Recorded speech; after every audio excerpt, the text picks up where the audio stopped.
Le bureau des mystères. Le signal Waouh. Le mystérieux message venu du Sagittaire. Le 15 août 1977. Dans l'État de l'Ohio, aux États-Unis, un gigantesque radiotélescope écoute silencieusement le ciel. Son objectif est simple. Détecter un éventuel signal provenant d'une civilisation extraterrestre. Pendant des années, les scientifiques ne captent que le bruit habituel de l'univers. Des émissions naturelles. Des interférences. Le silence cosmique. Puis, à 23h16, quelque chose change. Le télescope enregistre un signal radio d'une puissance exceptionnelle. Un signal si inhabituel que quelques jours plus tard, en examinant les données imprimées sur une longue bande de papier, un astronome s'arrête net. Son nom est Jerry Ehman.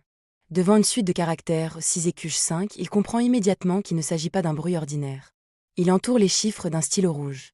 Dans la marge, il écrit un seul mot. Waouh! Ce simple commentaire donnera son nom à l'un des plus célèbres mystères de l'histoire de l'astronomie. Le signal a duré exactement 72 secondes. Ni plus, ni moins. La durée maximale pendant laquelle le radiotélescope pouvait observer une même région du ciel en raison de la rotation de la Terre. Sa fréquence est proche de celle de l'hydrogène, un élément extrêmement abondant dans l'univers. Depuis longtemps, certains chercheurs considèrent cette fréquence comme un choix logique pour une éventuelle tentative de communication entre civilisations. Le signal semblait provenir d'une région située en direction de la constellation du Sagittaire. Une zone riche en étoiles. Mais impossible d'identifier précisément sa source. Le plus étrange, c'est qu'il n'a jamais été entendu une seconde fois. Les scientifiques pointent leurs instruments vers la même région. Encore. Et encore. Pendant des décennies. Rien. Le silence. Les hypothèses commencent alors à se multiplier. Était-ce un phénomène naturel encore inconnu? Une émission provenant d'un satellite? Une réflexion d'ondes radio sur un objet proche de la Terre? Toutes ces possibilités sont étudiées. Mais aucune n'explique parfaitement les caractéristiques du signal. Au fil des années, certains avancent une hypothèse plus fascinante. Et si ce message provenait d'une intelligence extraterrestre? Après tout, il présentait plusieurs caractéristiques attendues d'une transmission artificielle. Une fréquence particulière. Une intensité remarquable. Une bande très étroite. Mais les scientifiques restent prudents. Un seul signal ne constitue pas une preuve. Sans répétition, impossible de confirmer son origine. En 2017, une nouvelle théorie attire l'attention. Des chercheurs suggèrent que le signal pourrait avoir été produit par le passage d'une comète entourée d'un vaste nuage d'hydrogène.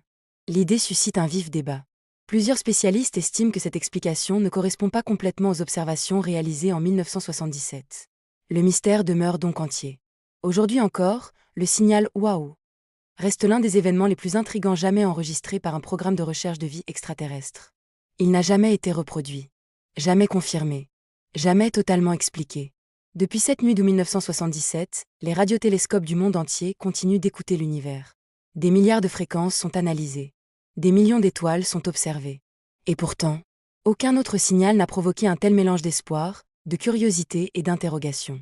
Était-ce un simple phénomène naturel que nous ne comprenons pas encore? Une émission exceptionnelle d'origine inconnue? Ou, pendant exactement 72 secondes, l'humanité a-t-elle intercepté le premier message venu d'une autre civilisation? Personne ne connaît la réponse. Mais quelque part, dans l'immensité du cosmos, le silence n'est peut-être qu'une illusion. Et si le prochain signal arrivait, serions-nous capables de le reconnaître?